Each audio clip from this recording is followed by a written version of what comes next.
Good afternoon, colleagues. As I've said, it's a privilege to be here representing ZIFA and, of course, representing myself.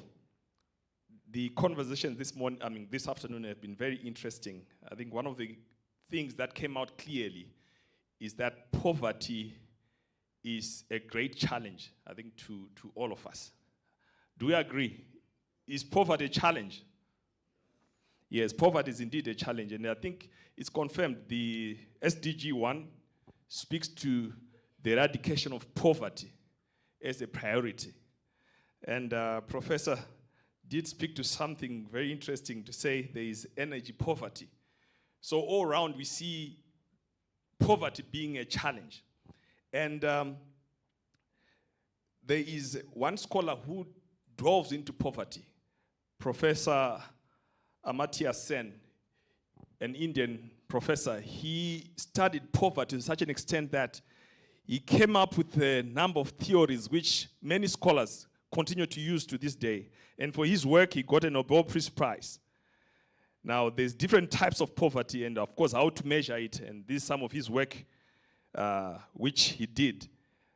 Now, in 2023, I think the Zimbabwe Poverty Report speaks of 38% of Zimbabweans being multi-dimensionally poor and 16% being vulnerably poor. And so, in essence, we see that poverty is something that is problematic. And across Africa, it's a huge, huge problem. How do we transform Africa from a place where people are suffering to a place where the standards of living have improved? This is where sport then comes in. As a platform where CEOs like yourselves, in partnership with sport, we can transform people's lives and be able to fight poverty with certainty. We speak of Agenda 26.3, which is, of course, an attempt by the Africa Union to set a roadmap wherein we can now have a consolidated Africa and one which will be able to decisively fight poverty. But even with that in place, we need the vehicle to be able to deliver the solutions around poverty to our communities. And football is the world's most influential social and economic platform for fighting poverty. And it can drive the reduction of unemployment. It empowers the youth, and of course the issue of inclusivity. I put up a graphic here which speaks about sports industry in the global context. It is measured at about 500 billion plus, and it's estimated that by 2030, we should be at 650 billion, which is the sports industry. And Africa, we are less than 1%.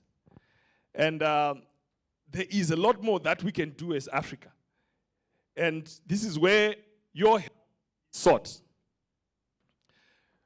Africa's untapped potential. We have the youngest population globally. And in fact, fast rising digital connectivity. And we have a growing middle class. And sport, again, can be used as an engine for growth.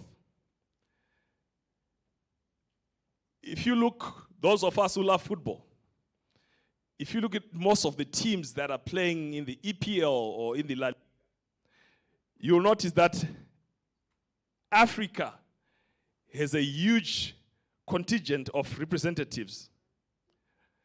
There's no other sport that gets people talking like football. Played South Africa a few days ago, and there was a lot of noise. The conversations there were massive. A few days later, we also played Lesotho, and we lost. And the conversations were even more. Now, there is nothing that gets people talking like sport. There is nothing that gets people talking like football. So it is an opportunity for yourselves as CEOs to bring your brands to this platform, which platform will get people talking on various aspects, but also bringing to light the existence of your brands. Now, the economic impacts and the contributions. There is a diagram, I know I have a few minutes, that I put up there. So, we have the core industries at the top, which is the sports, the fitness, and the entertainment market, the sports competition performance market. That's the core industry. Then the intermediary industry, we are looking at the sports brokerage market, then the sports media market. Then the peripheral industries, we are looking at the sporting goods market, the sports betting market, the sports tourism market. Now, this is the ecosystem where each one of you can fit in. Each one of you can fit in, and this is what we are speaking to today. Now, speaking of a case study, Cameroon 2021, the AFCON, 80 million plus was injected. Thousands of jobs created, global media coverage, and this is, of course, another way of demonstrating what sport can do. A few months ago in September, or rather last month actually, we hosted the Under-17 tournament for boys. We had 12 countries in Zimbabwe who came in for this tournament. The hotels were full, at least in Harare. We had the airlines coming in. We had a lot of activity, people selling at these stadiums, selling food and so forth. And this is because it's something which communities can quickly relate to. Now, I can tell you now that television rights were also offered, and the matches were beamed on TV across 16 countries. So there is a lot of value which comes in associating yourselves with sport. I know Candice is now watching me closely. Perhaps I will cut it down now, and then we can have the conversation following up. So this is basically the presentation I thought would perhaps open up our minds as we go into the conversation. I thank you. Thank you. Please take a seat. Thank you. Let's have that conversation. Which, all right, which one should I? Sorry? Where should I sit? Center. Ah, thank you. Center. All right, so Africa is looking at 1% of 500 billion. That's Africa as a whole. And Zimbabwe? Don't laugh, it's a serious question. It tells you where you get your money. We are less than a 100th of a percentage. Less than 100th of a percentage? Yes. What are we not doing right? I think there is an issue of building confidence. I think within the ecosystem, the economic space, there is need for confidence, firstly to be built so that partners can come on board. We have been, football for instance, prior to 2000, there was a lot of participation by a lot of corporates. And of course, 2000 brought its own challenges, and companies did not have as much to put into sport because they were also struggling to survive. And sport was then seen as a luxury that could be done away with. So consequently, we had a situation whereby very little resources were now put into sponsoring sports. And of course, subsequently, the building of infrastructure to support sport. But that, of course, is beginning to change because there's been a bit of activity over the past couple of years. That is for Zimbabwe. But elsewhere, of course, things have been different. Yes. You know, Care International were talking about impact. And one of the most effective, quickest ways of making an impact based on stories we know of in the past has been through sport. The different sporting fraternities entirely. Are we telling the stories right? Are we giving the correct impression of how sport is changing lives? Or are we merely saying to people, come because such and such team is popular and such team is popular, and creating a situation where the corporate, for example, doesn't actually see any value in being part of the ecosystem? Yeah, I think it's a complex matter, really. I mean, it goes back to issues of the policy frameworks that support those who want to invest in sport. I'll give you an example. In other countries, government is a big player. For instance, in Germany, they put 500 million into sport, into the budget of sport. And of course, football does get a significant chunk of that. Ghana as well puts a significant chunk of money into sport as well. Kenya, they put in about 40 million, government puts in 40 million US dollars a year into football. And then additional amounts into other sports. Now, so policies, or the policy framework, has an impact on how the society then responds. If government does give incentives to companies that are investing in sport, those incentives can stimulate more players to do a lot more in the sports space. Now, but what is important though is the issue of accountability that has mostly lagged for a greater part. Most sporting associations, because a lot of times they've been seen as, it's not professionally run, it's a pastime activity. Consequently, a lot of investors or would-be investors have been hesitant to put in resources because of the lack of professionalism within the sports space. And of course, the results will be obvious in that you don't see any meaningful growth. But I think it is high time that even as Zimbabwe, we start to make deliberate efforts to transform the space and professionalize the way sport is run, so that it's run as a business, so that partners who come on board can be confident that their contribution will have an impact, their contribution is going where it's supposed to go. Because as you may have known, I think one of the greatest challenges, I think, for ZIFA, previously there's a lot of legacy issues where administratively there's been a lot of questions that have been asked. And of course, that is what has to be changed. And not only in football, but in other sporting codes as well. It is very important that there's that transformation.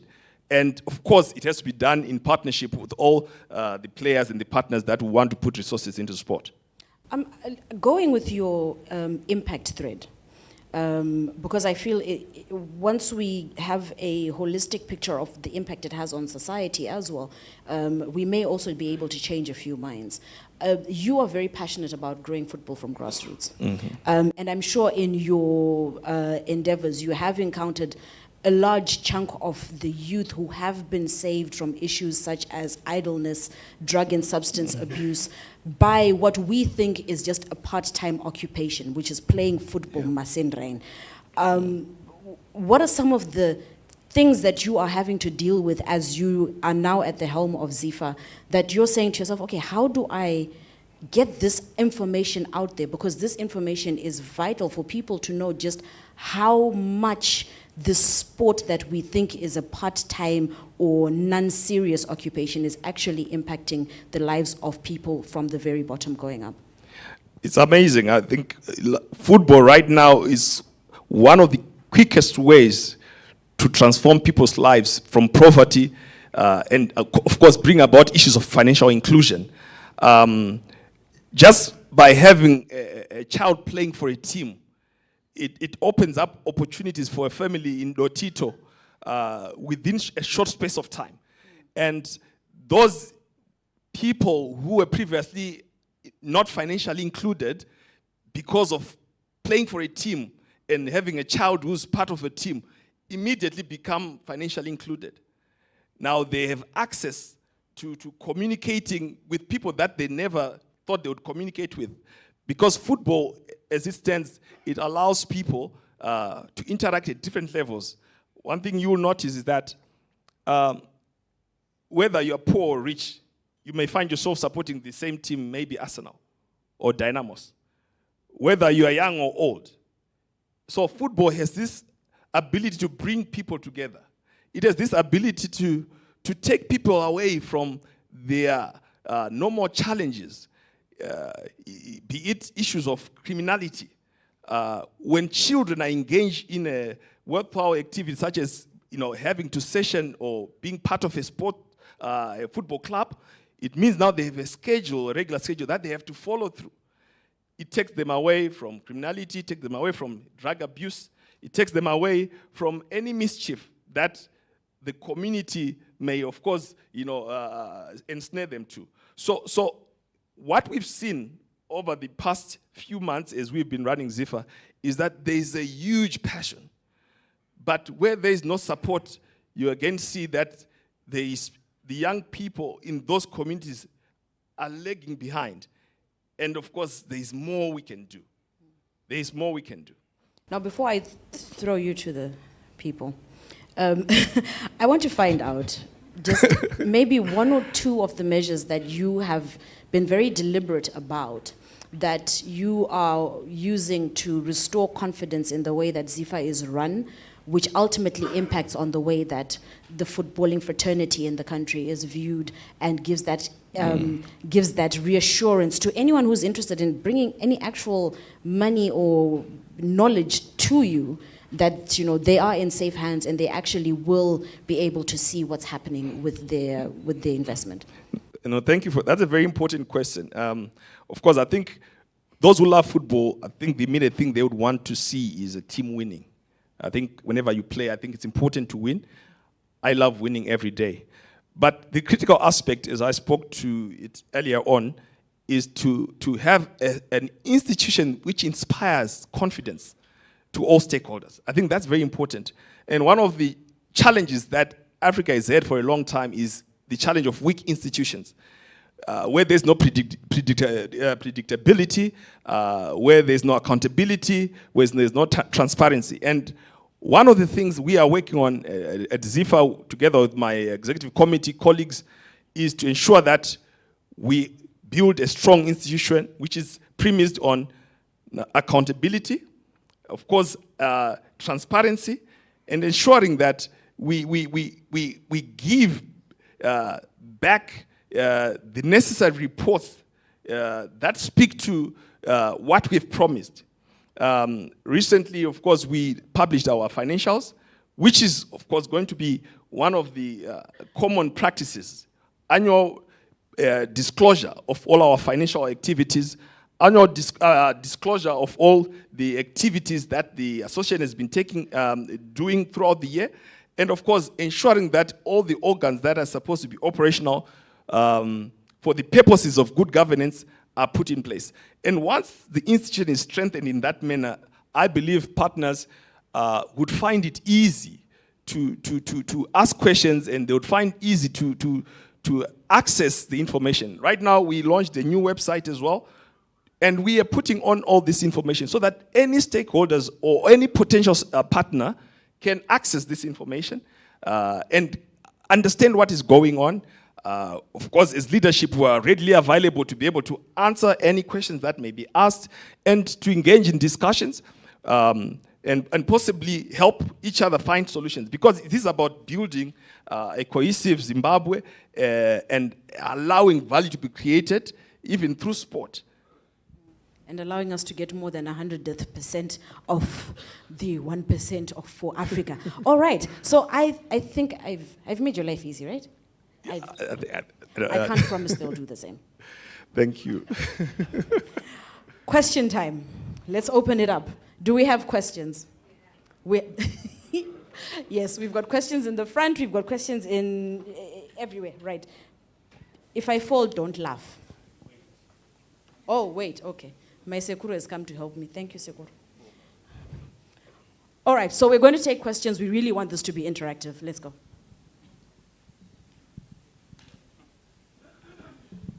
Thank you, Mr. Magwizi. My question is very direct. If you go to Asia, for instance, and if you talk to anyone from the street and you say you're from Zimbabwe, they can quickly relate to you because of cricket, particularly when you're in India, Bangladesh, and all those kind of things. It's not the same as for soccer, but that's not my issue. My issue is Zimbabwe has been, the Warriors has been pathetically performing. And the sport for us, we consider them as a branding activity because it puts our country on the map. So the reverse actually happens when we consistently lose. Where is the problem? And to be more direct, are we going to the AFCON with the same Michael Nees coach? We have only won twice in 15 attempts and against one team, which is Namibia. That would be my direct question. So do you want me to copy the questions and answer, or I'll go one at a time? Okay, that's fine. Thank you very much. I think that would be... So here's the thing. Football in Zimbabwe requires or desires your support. The first thing is our infrastructure for football. So if you look at the countries that are doing well, like Cape Verde or Belgium or Germany, they develop systems over a long period of time. These systems start at the grassroots, which is your 6-year-olds, right? They go to academies. If you go to Belgium, on a weekend, you have teams playing from morning until late afternoon. Your under 6s, your under 8, your under 9, under 13, all these teams playing on a regular basis. These are the grassroots. And over time, these are the same youngsters that when they grow up, you then find them in the national setup, playing for your national team. Now, what has Zimbabwe been going through? We actually lack that system. At some point in the 1980s and 90s, we used to have this system in the schools. And it used to work very well. This is where your players like Peter Ndlovu or Benjamin Konjera were coming out of. But when the issue of the economic challenges started in the 2000s, that did not become a priority. So all our grassroots structures collapsed. And we were relying more on the international players, I think over the past few years, who are in England, and a few who are here. But there's no continuity in the flow of talent from the young people into the senior team. And as a result, we always find ourselves being inconsistent, blowing hot and cold, because we don't have a systematic way of taking talent from the junior ages to the senior ages. So that's the first challenge that we have faced. But of course, we are restoring that. We are putting back the grassroots system in place. And of course, in the next 3 to 4 years, we may start reaping the results of that work. And the second question was on the coach, that he has been losing, and of course, it's not a good thing to lose. I hate losing as well. So as a consequence of that, of course, it's always important, even as CEOs, you do measure. Performance management, it's one of the things that, of course, we have introduced at ZIFA. We have the technical committee, which is chaired by one of my colleagues, Tafazwa Benza. He's actually chairing a meeting right now as I speak, together with all the other members of that committee, doing a performance management process, or rather a review of our performance, and of course trying to understand what went wrong, where and why. And of course that report will be submitted to the executive committee, which I chair, at which point of course the findings will be made public. But I think what is important for us as a brand is of course to ensure that our processes are transparent. It's not knee-jerk reactions. But we look into the issues and of course, have a systematic way of reviewing ourselves as we go forward. Very disappointing that we've lost matches, I know, but we need to build a system that will ensure that even as we grow going forward, we are going with a solid framework that will allow us to be stronger in the future.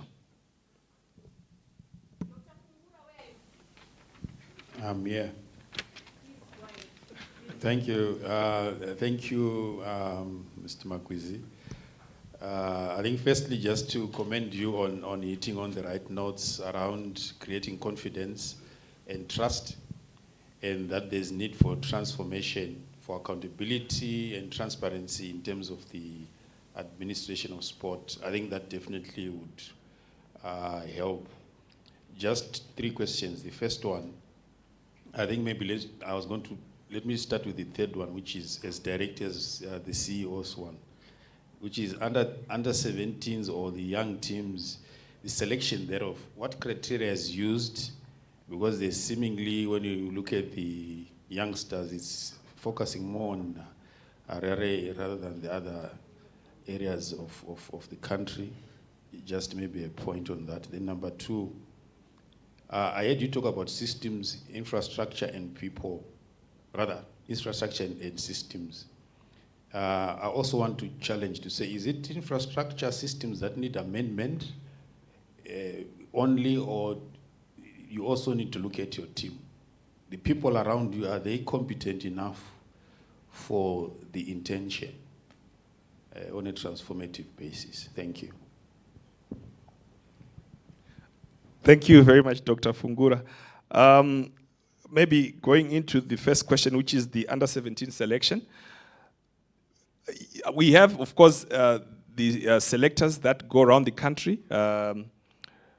Previously, we didn't have a technical director or a head of technical, but we have since brought in one who has come in from FIFA. And he is, of course, leading the process of developing talent right across the country. So the selection criteria, of course, because of the non-existence of the grassroots structures, which I referred to earlier, we had to go around the country identifying the talented young people to include in the team for the under-17s. Of course, with any process of selecting which is not data-driven, and someone's, using their own emotions to choose which player is playing better, sometimes you're bound to,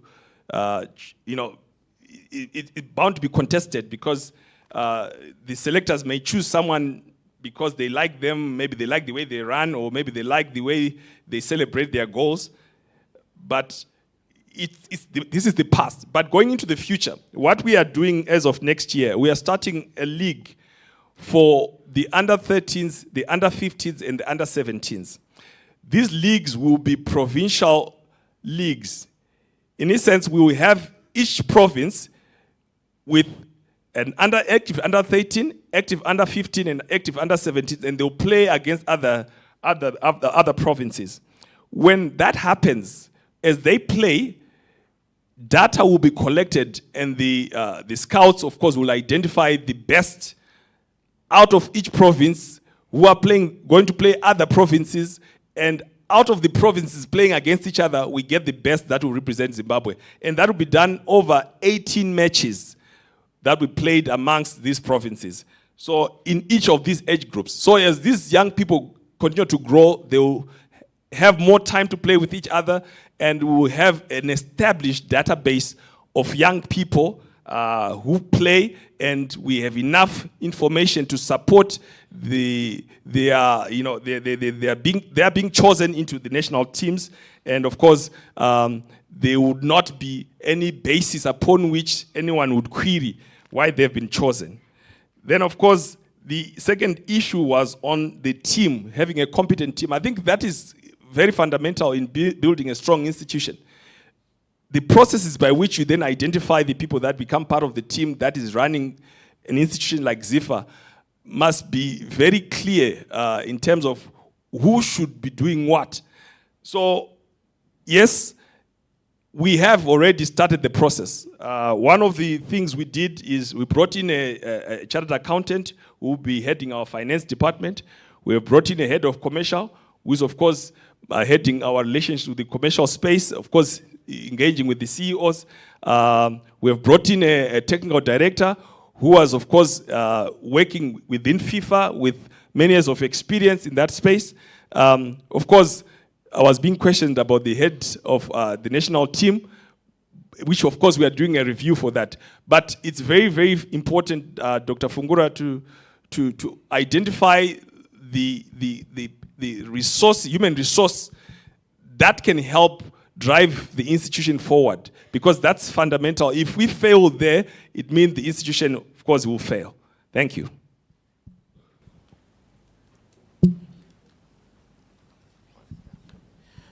Thank you very much. You spoke about, in your presentation, you spoke about the conversations after football, and normally it happens in vernacular languages. In most cases, you say, die, die, die, die, die, die, not very much in English. So through my study, I have seen that in developed countries, in most cases, 80% of the successes is because of language. 20% is other things, because people must be able to communicate even at company levels. So they say 80% is because of language in terms of communication. Do you think also language might be a barrier to successes in terms of head coaching and so on and so forth? Because football or sports is not by serendipitous discoveries. Because I heard Coca-Cola only was discovered by accident, but not with sports such as football. I am trying to say, is communication not a barrier in terms of your appointments of head coaches and so on? Because these people, yes, they will be coming from, yes, the youth and so on, but in most cases, in my own assessment, I have seen that communication might be also a barrier. Don't we have competent coaches within the territory? Thank you.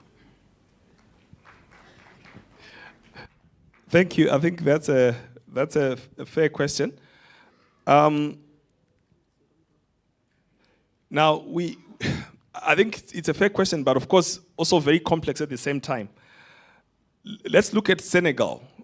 Senegal is the leading African country right now in terms of football. They have a French coach, and of course, they speak French as well. We have Zambia. They also have won the Africa Cup of Nations. They've had foreign coaches.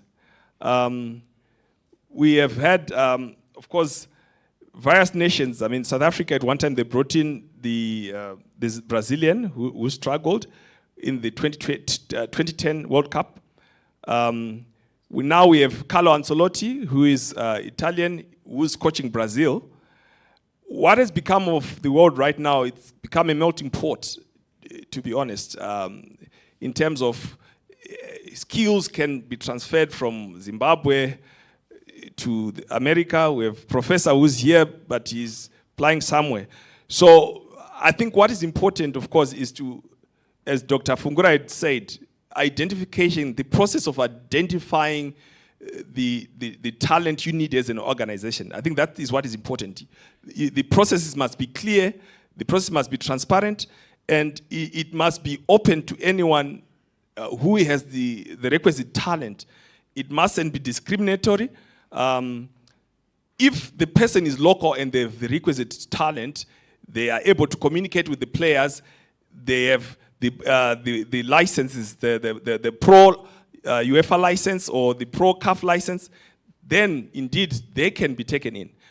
Unfortunately, a lot of our players, former players, actually don't have some of the qualifications to be able to coach at a CAF level, a national team.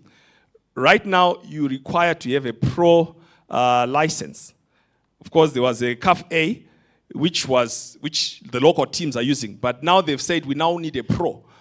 And in Zimbabwe, at the moment, we don't have a local coach with that license at the moment. But of course, we are making an effort as ZIFA to sponsor a few of our coaches, who some of them have been former players, send them for training. The only country that can license a pro license right now is Morocco in Africa. That's the only country that has the capacity to license. So those are the aspects that we need to look at. But there is a number of things we have done, we're also doing in the background, even as ZIFA, to ensure that in the future we can be licensed for those, and we can have a lot of our people being qualified to teach. We are looking at the CIS FIFA Masters University establishing in Zimbabwe. Of course, we are looking at a partnership with Midland State University. Maybe as early as next year, we have a campus here for FIFA, and those who are interested in sports management, who are interested in sports science, they can enroll there. And of course, this will be in partnership with ZIFA. So those are the things that we're trying to do, and equip the human resource so that we can even use our local people to do this work. Thank you. Thank you. My brother, Nqobile, you and I grew up in the ghetto in Highfield. Yes, Andrade. In the ghetto, we had what well, it's still there, Zimbabwe grounds. Mazigo, yeah. Mazigo. There was a lot of activity that would happen over the weekend. You talk of those sporting centers that were available all over the country. So you're talking of a situation where the grassroots structure is non-existent. And we know where the problem is. The problem is if you look at the schools that are there now, some of them are just upstairs. The kids don't have anywhere to play soccer. If you look at our broke city councils, it's unfortunate that the city councils are not there. They are now putting housings in places that kids are meant to be playing football. So, I mean, those are the challenges that we have. I would sponsor soccer so that I can get a generation off the streets. We've lost a generation because of all these problems. Is ZIFA doing anything to stop these? Are they part of these policies? Are they pushing for these policies to stop this building on land that was initially reserved for sporting facilities? I want to take you to Mebarine. We've got Homefield. I think you all know, for those that know Mebarine, there was Homefield. People used to play soccer there. Now it's a bar. What is happening to our kids? Our kids are dying there. So I think you also need to be actively involved in these spaces, not just looking for kids to be trained elsewhere, but to be creating these spaces where the kids can be involved. To go to the Ministry of Education to say, this is what is lacking. These are the challenges that we have. Thank you.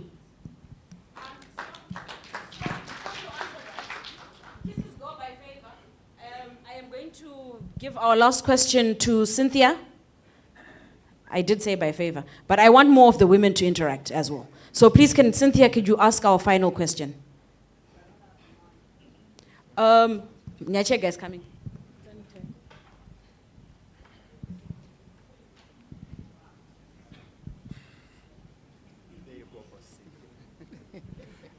Thank you. Good evening, everyone. So I think part of what I wanted to talk to is what has just been submitted, where soccer or football is now seeming like a sport for the elite in terms of even getting your children to train. So the basic child does not have access to football, as it were. And then so my question then becomes for you, you spoke about the 500 billion and the 1% for Africa and whatever our percentage is.